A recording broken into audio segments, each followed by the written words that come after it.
Hello students, आज का हमारा लेसन है लेसन नंबर 11, जब सिनेमा ने बोलना सीखा, और जिसकी लेखक हैं प्रदीप तिवारी, जिन्होंने बताया है कि जब से जिन्होंने इस अध्याय में जब सिनेमा जगत में पहली संवाद फिल्म बनी उसका वर्णन किया है।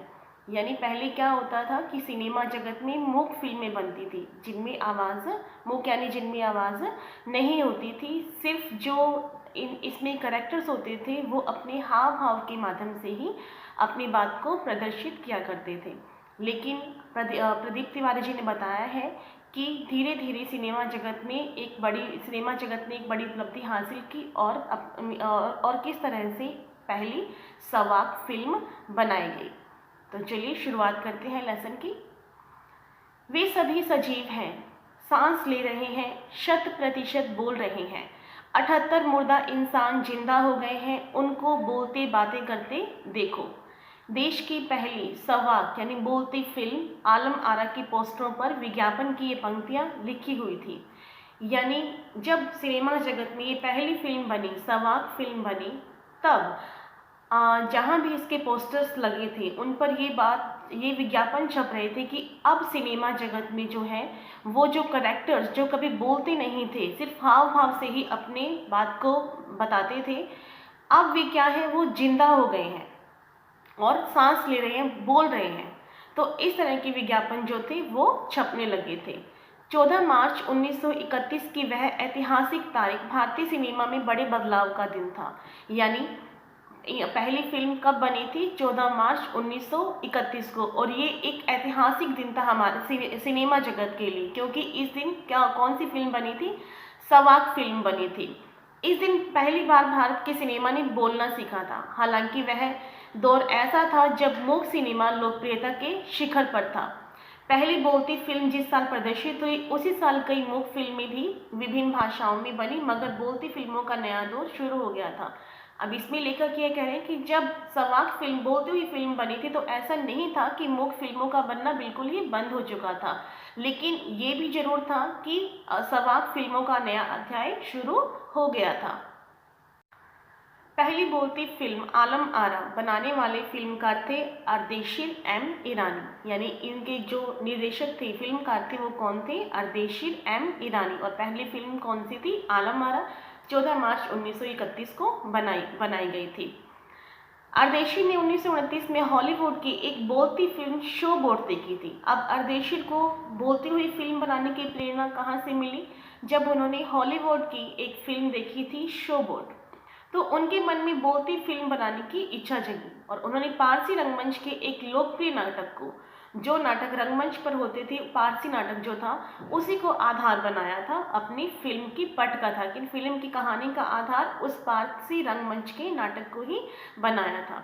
और इस नाटक के गाने भी ज्यों के त्यों फिल्म में ले लिए गए थे, क्योंकि जो पारसी नाटक था वो भी काफ़ी लोकप्रिय था और उसके जो गाने थे वो भी काफ़ी लोकप्रिय थे। तो गानों को भी अर्देशीर ईरानी ने अपनी फिल्म में एज इट इज़ ले लिया था। एक इंटरव्यू में अर्देशीर ने उस वक्त कहा था कि हमारे पास कोई संवाद लेखक नहीं था, गीतकार नहीं था, संगीतकार नहीं था। जब अर्देशीर ईरानी का इंटरव्यू हुआ था, पूछताछ हुई थी उनसे, तो मतलब जो उनका इंटरव्यू लिया गया था तो उसमें उन्होंने कहा था कि हमारे पास कोई राइटर नहीं था, कोई गीतकार भी नहीं था और कोई संगीतकार भी नहीं था, क्योंकि इन सब की शुरुआत अब होनी थी। ये शुरुआती दौर था। अर्देशीर ने फिल्म के गानों के लिए स्वयं की धुनें चुनी, यानी उन्होंने स्वयं ही बनाई। फिल्म के संगीत में महज 3 वाद्य, तबला, हारमोनियम, वायलिन का इस्तेमाल किया गया। क्यों? क्योंकि पहली फिल्म थी, इसलिए किसी को ज़्यादा अंदाजा ही नहीं था, लेकिन धीरे धीरे उन्हें पता लगा कि जब हमें आवाज़ ही देनी है इसमें, तो हमें गाने भी चाहिए और गानों के लिए हमें जो वाद्य यंत्र है हमें उनका भी प्रयोग करना पड़ेगा। तो सिर्फ 3 वाद्य, तबला, हारमोनियम और वायलिन, इन्हीं तीनों का इस्तेमाल हुआ था। आलम आरा में संगीतकार और गीतकार में स्वतंत्र रूप से किसी का नाम नहीं डाला गया। क्यों? क्योंकि कोई संगीतकार और गीतकार एक नहीं था। यानी जिसको थोड़ा बहुत गीत लिखने का शौक है उसने गीत लिख दिया, और जिसको संगीत गाने का शौक है उसने अपने बोल दे दिए उस गाने को। तो सबका सहयोग जो था वो मिला जुला था, इसीलिए किसी एक व्यक्ति का नाम स्पेशल डाला नहीं गया उसमें। और पहला गाना था दे दे खुदा के नाम पर प्यारे, अगर देने की ताकत है। ये पहला गाना था और पहली फिल्म थी आलम आरा। आलम आरा का संगीत उस समय डिस्क रिकॉर्ड फॉर्म में शूट नहीं किया गया था। फिल्म की शूटिंग शुरू हुई तो साउंड के कारण ही उसकी शूटिंग रात में करनी पड़ती थी। क्यों? क्योंकि दिन में शोर शराबा था और अभी तक उस समय इतनी कोई फैसिलिटीज़ नहीं थी कि हम दिन के समय शोर शराबे से हटाकर एक माहौल जो है वो बना सके। तो रात के समय ही शूटिंग होती थी और जब रात का समय था तो उसके लिए रात को क्या था कि मूक युग की अधिकतर फिल्मों को दिन के प्रकाश में शूट कर लिया जाता था। जब मूक फिल्में बनती थी तब तो क्या था कि सुबह की दिन का जो प्रकाश था उसी में शूटिंग हो जाती थी। लेकिन जब आलम आरा की शूटिंग हुई तो रात में होने के कारण इसमें कृत्रिम प्रकाश व्यवस्था करनी पड़ी। यानी प्रकाश जो था वो डाला गया, बनाया गया। उस मतलब जो रात का समय था, रोशनी थी, जो रात का अंधेरा था, उसे दिन के प्रकाश में बदला गया। एक कृत्रिम लाइट लगाई गई, कृत्रिम प्रकाश की व्यवस्था उन्हें करनी पड़ी और यहीं से प्रकाश प्रणाली बनी जो आगे फिल्म निर्माण का एक जरूरी हिस्सा बनी। पता ही नहीं चलता कि रात है या दिन है। मतलब ऐसा माहौल, ऐसी प्रकाश, ऐसी लाइट क्रिएट कर देते हैं वो लोग कि हमें ये पता नहीं चलता कि रात के समय शूटिंग हुई है या दिन के समय हुई है। तो आलम आरा ने भविष्य के कई स्टार और टेक्नीशियन तो दे ही दिए। अर्देशीर की कंपनी तक ने भारतीय सिनेमा के लिए 150 से अधिक मूक और लगभग 100 सवाक फिल्में बनाई और Alam Ara film Arabian nights जैसी फैंटेसी थी, यानी मशहूर थी, लोगों को बहुत पसंद आई थी। जैसे कि अरेबियन नाइट्स थी वैसे ही आलम आरा फिल्म भी उनको दर्शकों को बहुत पसंद आई थी। फिल्म ने हिंदी उर्दू के मेल वाली हिंदुस्तानी भाषा को लोकप्रिय बनाया। यानी हिंदी और उर्दू के मेल से बनी भाषा हिंदुस्तानी जो थी वो लोगों को खूब पसंद आई और इसी ने फिल्म को लोकप्रिय बनाया। इसमें गीत, संगीत, नृत्य के अनोखे संयोजन थे। यानी मिली जुली भाषाएं थी इसमें। जो भाषाएं लोग आसानी से समझ सकते थे, जिन्हें वो भाषाएं अपनी लगती थी, उन्हीं भाषा में गीत और संगीत इस फिल्म में दिए गए थे। फिल्म की नायिका थी जुबैदा और नायक थे विठल। वे उस दौर के सर्वाधिक पारिश्रमिक पाने वाले स्टार थे, यानी सर्वाधिक वेतन पाने वाले स्टार थे। कौन? विठल। उनके चयन को लेकर भी एक किस्सा जो है वो काफ़ी प्रचलित है, क्योंकि कहा जाता है कि उन्हें उर्दू नहीं आती थी और उर्दू बोलने में मुश्किल होती थी, इसीलिए उनकी जगह पर किसे नायक चुना गया बाद में? महबूब को।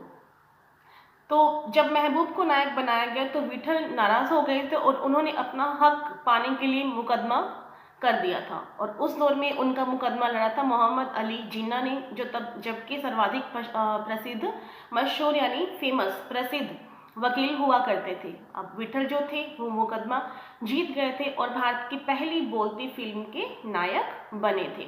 उनकी कामयाबी आगे भी जारी रही, यानी आगे भी उन्होंने कई सवाक फिल्मों में अभिनय किया। मराठी और हिंदी फिल्मों में भी लंबे समय तक नायक और स्टंटमैन के रूप में सक्रिय रहे। इसके अलावा आलम आरा में सोहबराव मोदी, पृथ्वीराज कपूर, याकूब और जगदीश सेठी जैसे अभिनेता भी मौजूद रहे और आगे चलकर जो फिल्मोद्योग के प्रमुख स्तंभ बने, यानी काफ़ी फेमस बने और उन्होंने फिल्मी जगत में खूब योगदान दिया। यह फिल्म 14 मार्च 1931 को मुंबई के मैजेस्टिक सिनेमा में प्रदर्शित हुई। सबसे पहले 14 मार्च 1931 को ये फिल्म लगी और 8 सप्ताह तक हाउसफुल रही और भीड़ इतनी उमड़ती थी कि पुलिस के लिए नियंत्रण करना मुश्किल हो जाया करता था। समीक्षकों ने इसे भड़कीली फैंटेसी फिल्म करार दिया, यानी जो इस फिल्म की समीक्षा कर रहे थे वो उन्होंने इस फिल्म को क्या करार दिया था? भड़कीली फैंटेसी, क्योंकि इसमें सबसे पहले भड़कीली भाषा और भड़कीली पोशाक का इस्तेमाल किया गया था। मगर दर्शकों के लिए ये फिल्म एक अनोखा अनुभव थी। दर्शकों को ये फिल्म बहुत पसंद आई थी और ये फिल्म 10,000 फुट, इसकी रील जो थी वो 10,000 फुट लंबी थी और इसे 4 महीनों की कड़ी मेहनत से तैयार किया गया था। 4 महीने अब के टाइम में कोई ज़्यादा नहीं है, क्योंकि अब हम कह सकते हैं कि फिल्मों को बहुत लंबा टाइम लग जाता है ना। लेकिन उस टाइम में मूक फिल्में बनती थी तो मूक फिल्मों को समय कम लगता था और पहली फिल्म थी जिसमें 4 महीने का समय लगा था। सवाक फिल्मों के लिए पौराणिक कथाओं, पारसी रंगमंच के नाटकों, अरबी प्रेम कथाओं को विषय के रूप में चुना जाता था। जो पौराणिक कथाएं होती थी राजा महाराजाओं की या देवी देवताओं की, उन्हें आधार बनाया जाता था इसकी कहानी के लिए।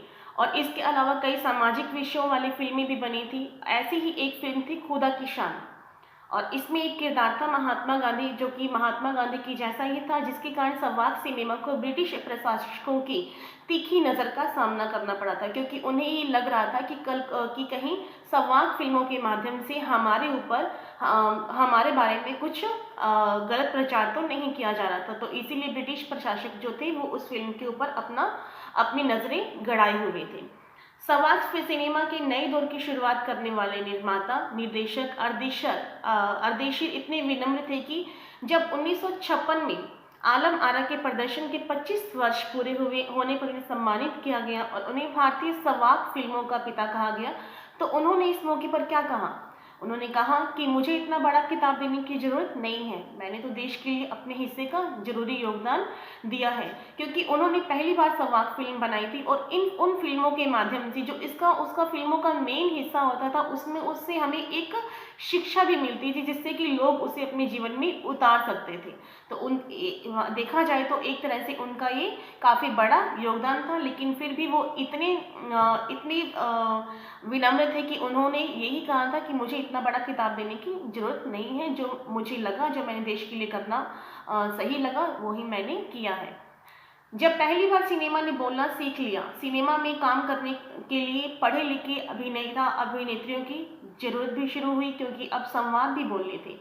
सिर्फ अभिनय से काम नहीं चलने वाला था। जो मूक फिल्में बनती थी उनमें संवाद नहीं थे, तो उनमें जो अनपढ़ लोग थे, जिन्हें पढ़ना नहीं आता था, वो भी हिस्सा ले सकते थे। लेकिन जो संवाद फिल्में थी उनमें काम किसका था? संवाद का।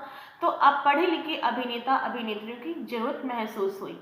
मूक फिल्मों के दौर में तो पहलवान जैसे शरीर वाले, स्टंट करने वाले, उछल कूद करने वाले अभिनेताओं से काम चल जाया करता था, लेकिन अब उन्हें संवाद बोलना था और गायन की प्रतिभा की भी कद्र होने लगी थी, क्योंकि अब गाने भी उसमें रिकॉर्ड किए जाने लगे थे।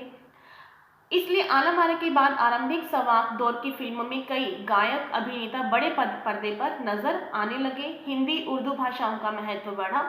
सिनेमा में देह और तकनीक की भाषा की जगह जन प्रचलित बोलचाल की भाषाओं का दाखिला हुआ, यानी जो सिर्फ हाव भाव से ही नहीं, जो हमारी भाषाएं थी, लोगों में प्रचलित जो भाषाएं थी, उनका भी इस्तेमाल होने लगा। सिनेमा ज़्यादा देसी हुआ, एक तरह की नई आज़ादी थी, जिसे आगे चलकर हमारे दैनिक और सार्वजनिक जीवन का प्रतिबिंब फिल्मों में बेहतर होकर उभरने लगा। यानी कहीं ना कहीं हमारे जो जीवन से कहीं ना कहीं लोगों को ऐसे लगता था कि जो बोलती हुई फिल्में हैं वो हमारे जीवन से कहीं ना कहीं जुड़ी हुई है, तो इसका खूब प्रचलन हुआ। अभिनेताओं अभिनेत्रियों की लोकप्रियता का असर उस दौर के दर्शकों पर भी खूब पड़ रहा था।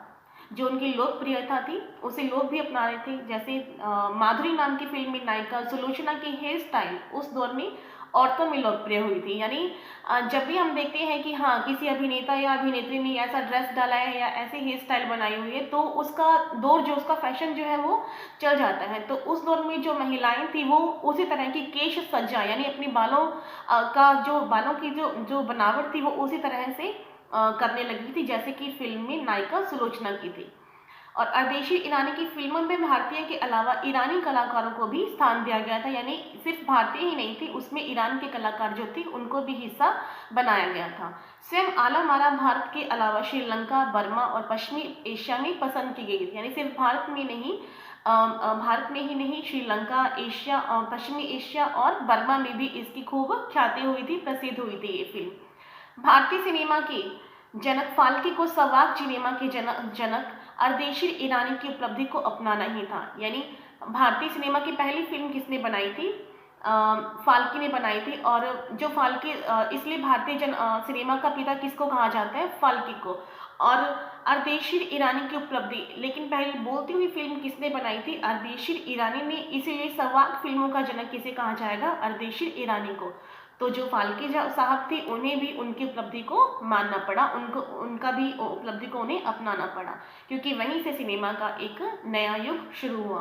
और आज जो हम देखते हैं कि आज के टाइम में सिनेमा इतना ज़्यादा फेमस या इतनी ज़्यादा उसमें टेक्निकल आगे बढ़ चुका है सिनेमा की उसमें हमें पता ही नहीं चलता कि हाँ ये चीज़, हमें यूँ लगता है कि हाँ रियलिटी में ये चीज़ हो रही है, जबकि कई बार कंप्यूटराइज बहुत से स्टंट, बहुत से सीन ऐसे होते हैं जो कंप्यूटराइज फिल्माए गए होते हैं, लेकिन फिर भी इतने, ये उनका एक, उनकी एक टेक्निक है, उनका एक तरीका है जिससे कि हमें लगता है कि वो चीज़ सच में हमारे सामने हो रही है।